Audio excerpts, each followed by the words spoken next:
All signs, ano yung dapat ninyong malaman? No, maiksing reading lang, timeless. Start tayo kay... Wait lang, ayusin natin to.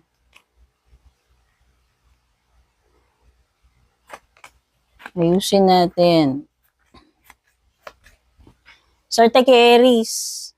Fire muna, fire, air, water, tsaka huli yung earth.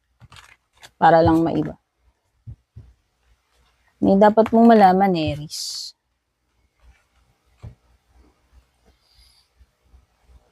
Three of Swords reversed.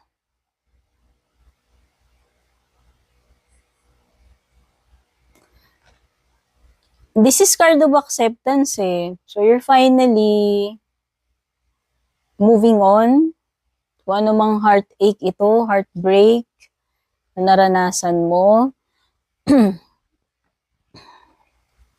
Or kung nakaranas kayo ng betrayal, this is a sign na pwedeng kahit gaano kasakit yung situation, related man niya kung saan, sa love life man or hindi, is na-accept mo na. This is a card of moving on, healing, acceptance. Okay, if this is zodiac sign, pwedeng air, Gemini, Libra, or Aquarius. Whether ikaw yung unti-unting nakakatanggap or in person, pwede kasing magkabaliktad. Kung halimbawang sa love yung pinag-uusapan natin. Next is Leo. Dapat mong malaman, Leo. You have King of Wands reversed.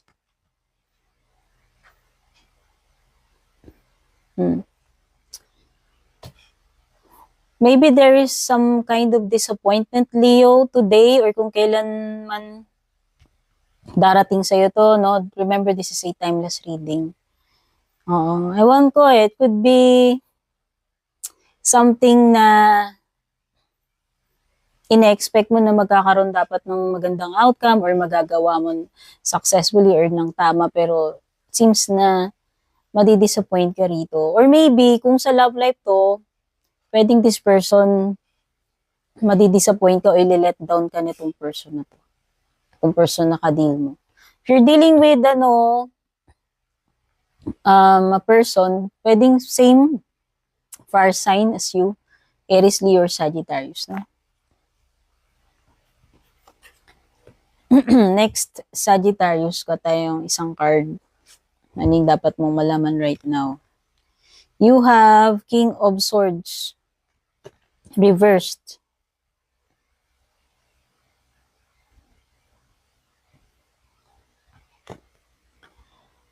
I think merong miscommunication or pwedeng may tao na nagkakaroon kayo ng misunderstanding or tao na pwedeng hindi siya ganun ka open-minded.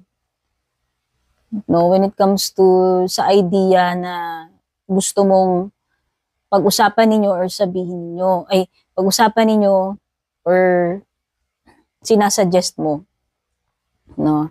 It could be na i-reject ka netong person na to, whether ang dealings na ito ay romantic or hindi. By the way, this is timeless, Sagittarius, kung kailan man makarating sa'yo to, no? This person is pwedeng ayaw niya makipag-usap or pwedeng masakit yung words niya, harsh, no? Pwede ring judgmental siya, okay? Pwedeng itong person na to, yung pananaw niya, sarado. Okay? Maybe miscommunication or hindi maganda yung magiging pag-uusap mo with this person if ever. If you're dealing with person, pwedeng air, Gemini, Libra, or Aquarius. Gemini, next. Anong dapat mong malaman ngayon? In general reading to timeless.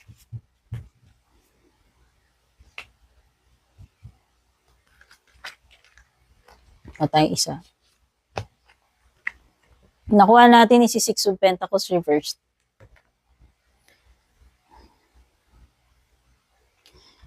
Gemini, pwedeng may mga ibinibigay ka pero don't expect na babalik ha. Or mare-reciprocate. Etong ginagawa mo, binibigay mo. Romantic man itong situation na to, connection na to, or hindi. Okay? Mas maganda na lang na wag ka na lang mag-expect ng anything in return. Whether ito ay situation, connection, romantic man tong connection na to or hindi. Kasi baka ma-disappoint ka lang kapag hindi alam mo yun, hindi na ibalik sa'yo, hindi mo nakuha yung ine-expect mo rito. Kung nag-expect ka ng kung babalik na ba yung pera or whatever, mukhang hindi pa. Okay? If you're dealing with the person, Earth, Taurus, Virgo, Capricorn. Aquarius na tayo. General reading mo, ano yung dapat mong malaman ngayon, in general or in love life. Kung ano man yung tutugma sa'yo, this is timeless reading, kung kailan man makarating sa'yo to. Aquarius, no? Ito yung nahugot natin. Ito si Four of Swords reversed.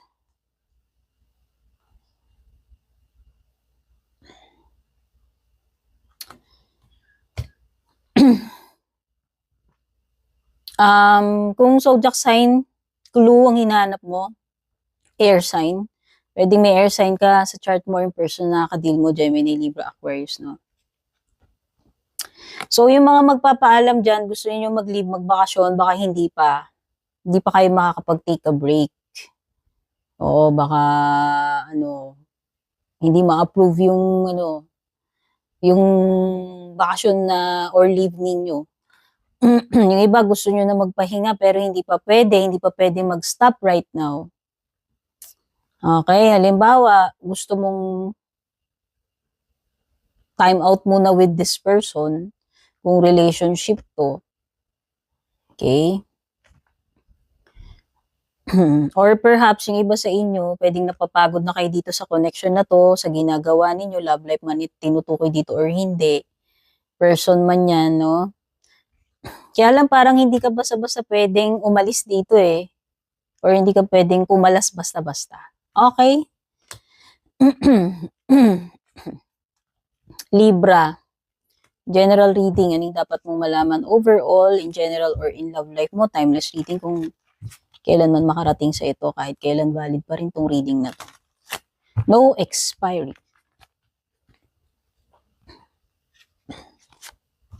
Nahugot natin, maiksi lang, no? Three of Wands, fire energy, Aries, Leo, or Sagittarius, no?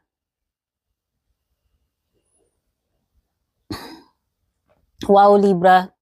This is a successful outcome pagdating sa mga goals mo, sa ginagawa mo, sa gusto mong mangyari. Nakikita ko na nag-expand ka pa, nag-grow ka pa, nagle-level up ka pa, nakikita ko rin na mag-open yung possibilities for you, opportunities for you. In career man yan, in love life. Yes, and this is a relationship, kung halimbawang sa romantic to, sa love life mo, this is a relationship na mas lumalalim. Mas nag-expand pa, mas, alam mo yun, mas nag-grow pa yung connection ninyo ng person. So, there's a big potential dito na maging successful tong bagay na to, goal na to, or relationship na to.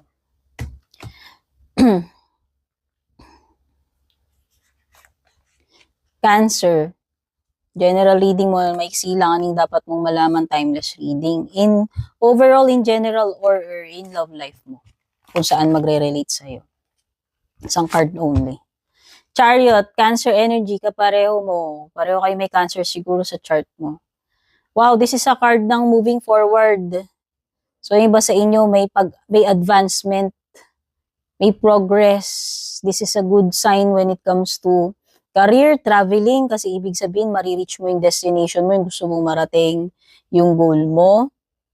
Ibig sabihin nito may continuation kung ano man yan, project, business, career, or relationship. Scorpio, it's your turn. General reading only. Ano man yung tutugma sa'yo in general, pwedeng general energies or love life mo, timeless reading, kung kailan mo Kung kailan makarating sa'yo to, no expiry. Patay, isa lang. Okay, nahugot natin is 5 of Wands. So, fire energy, Aries, Leo, or Sagittarius, no? Pwedeng ikaw meron kang fire. Sa chart mo, yung person na nakakadil mo.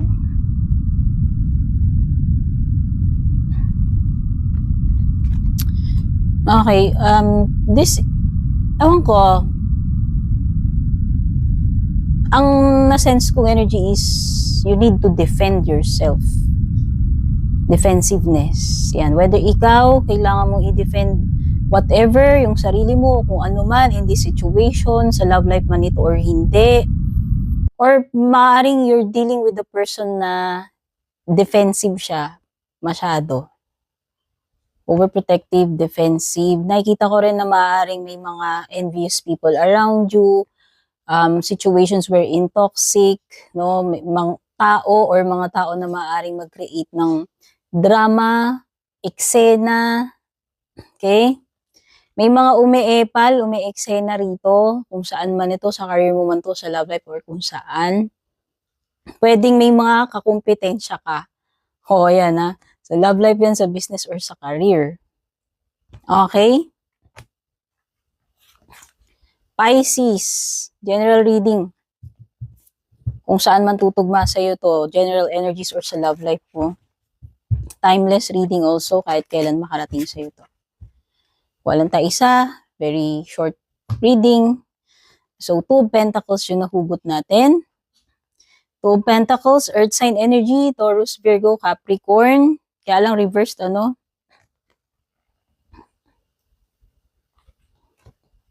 So, nakikita ko, mukhang mahihirapan kang makagawa ng decision dito. Oo, whether sa career mo to, sa financial mo, sa family mo, sa love life mo, kasi general reading, kunin nyo lang anito tumutugma sa inyo.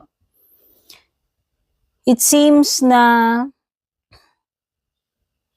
hindi mo kayang panindigan i-handle tong dalawang bagay na to at the same time. Dalawang bagay or dalawang person, kung ano man yung nagre-resonate. Yes. Hindi mo kayang pagsabayin, hindi mo kayang i-manage at the same time. Or maybe merong ditong mga bagay na pinipilit mong kayanin, pinipilit mong pagsabayin, i-multitask, pero meron at meron kang mapapabayaan dito eh. Oo, it seems na hindi ka makapag-adjust, makakope doon sa situation kasi nahihirapan ka kasi you need to do 2 things at the same time or you need to deal with 2 people at the same time. So, yun lang. Maaring may options ka rito, kaya lang kailangan mo lang mamili dyan alin yung option na practical sa ngayon sa situation mo. Okay? Taurus, general reading only, kung saan man tutugma sa'yo, general energies or sa love life mo. Timeless reading, mixing reading lang. Okay, nahugot natin is the Hangman reversed. So, this is Pisces energy. Maaaring may Pisces ka nakaka-deal or may Pisces sa chart yung person nakaka-deal mo or baka ikaw rin, baka meron ka ring Pisces sa chart mo, no?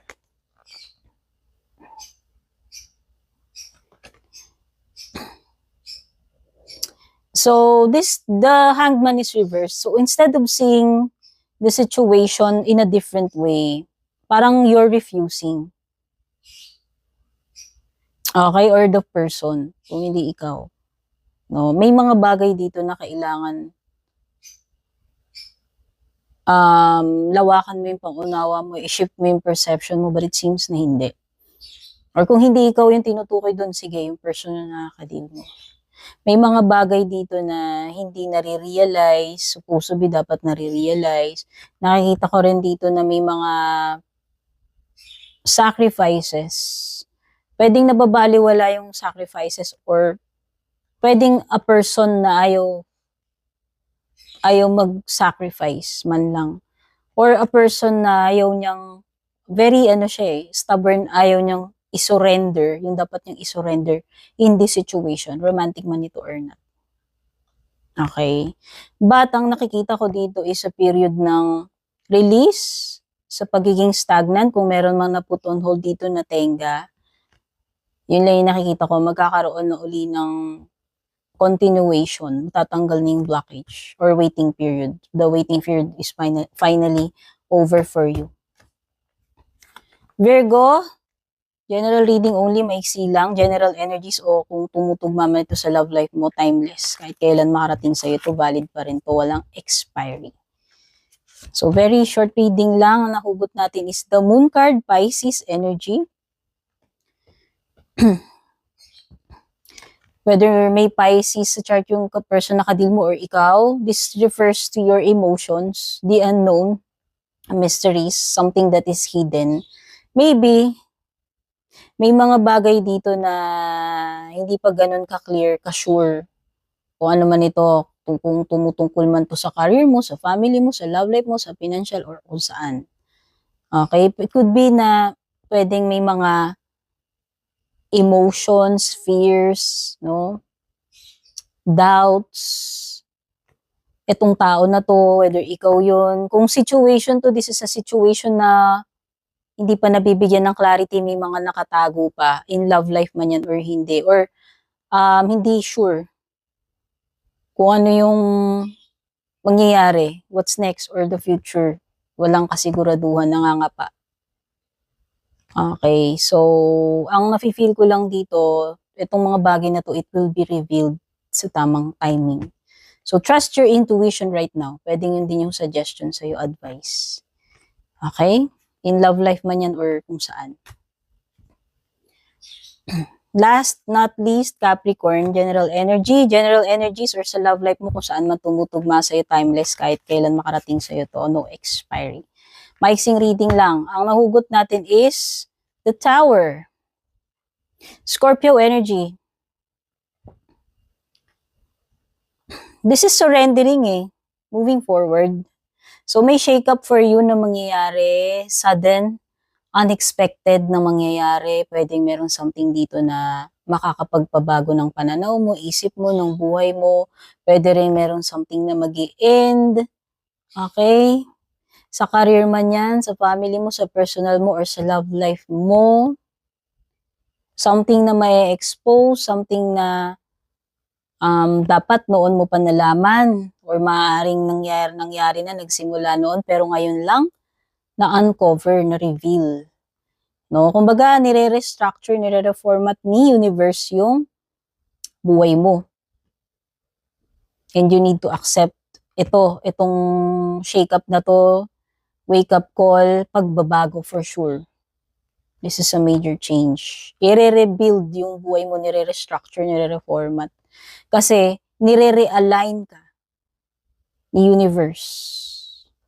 Okay? Kung ano man yung kinakailangan ng alignment. Sa love life mo man yan, sa personal mo, o kung saan.